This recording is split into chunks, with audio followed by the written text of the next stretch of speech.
सिद्धमंगल स्तोत्र हे श्रीपाद श्री वल्लभ स्वामींचे आवडते स्तोत्र आहे. श्रीपाद श्री वल्लभ चरित्रामृत ग्रंथात 17व्या अध्यायात हे स्तोत्र येते. ग्रंथकार शंकर भट म्हणतात की श्रीपादांचे आजोबा श्री बापनाचार्यूंना श्री दत्तात्रयाचे दर्शन घडले व त्यांनी सिद्धमंगल स्तोत्र लिहिले.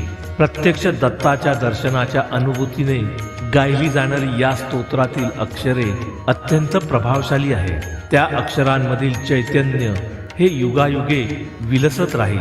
या स्तोत्रात व्याकरण दृष्ट्या कोणताही दोष अथवा त्रुटी नाही. या स्तोत्राचे पठण करण्यासाठी कोणताही विधिनिषेध नाही. परमपवित्र अशा सिद्धमंगल स्तोत्राचे पठण अनगाष्टमीचे व्रत करून केल्यास सहस्त्र सद्ब्राह्मण जेवू घातल्याचे पुण्य प्राप्त होते. याच्या पठणाने मनातील सर्व कामना पूर्ण होतात. जे भक्त मन काया आणि कर्मानी श्री दत्तात्रयांची आराधना करून या स्तोत्राचे पठण करतात ते श्रीपाद श्री वल्लभांच्या कृपेस प्राप्त होतात. तसेच याच्या नियमित गायनाने सूक्ष्म वायुमंडलातील अदृश्य रूपाने संचार करणाऱ्या सिद्धी प्राप्त होतात.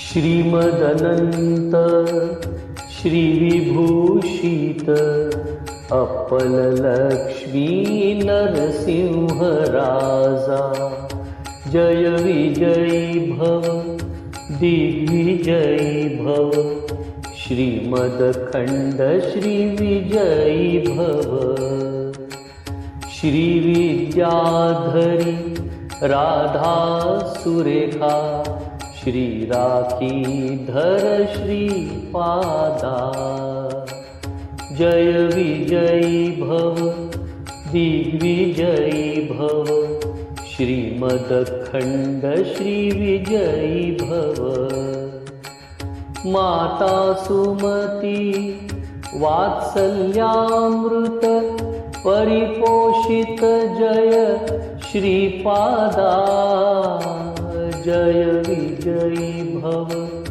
दिग्विजयी भव श्रीमदखंड श्री विजयी भव सत्य ऋषीश्वर दुहितानंदन बापनाचार्यमृत श्री चरणा जय विजयी भव दिग्विजयी भव श्रीमदखंड श्री विजयी भव सावित्र काठक चयन पुण्यफला भारद्वाज ऋषिगोत्र संभवा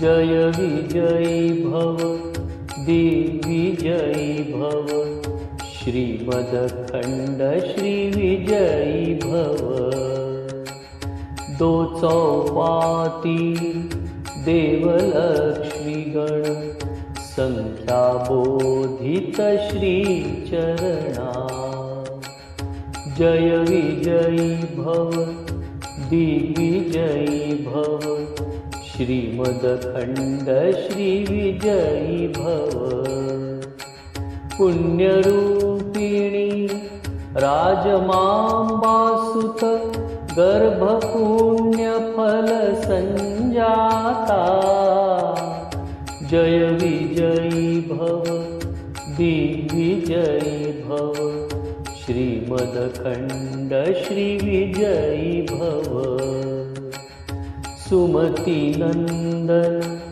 नरहरी नंदन दत्तदेव प्रभु श्रीपादा जय विजयी भव दिग्विजयी भव श्रीमदखंड श्री विजयी भव पीठिकापुर नित्यविहारा मधुमती दत्ता मंगलरूपा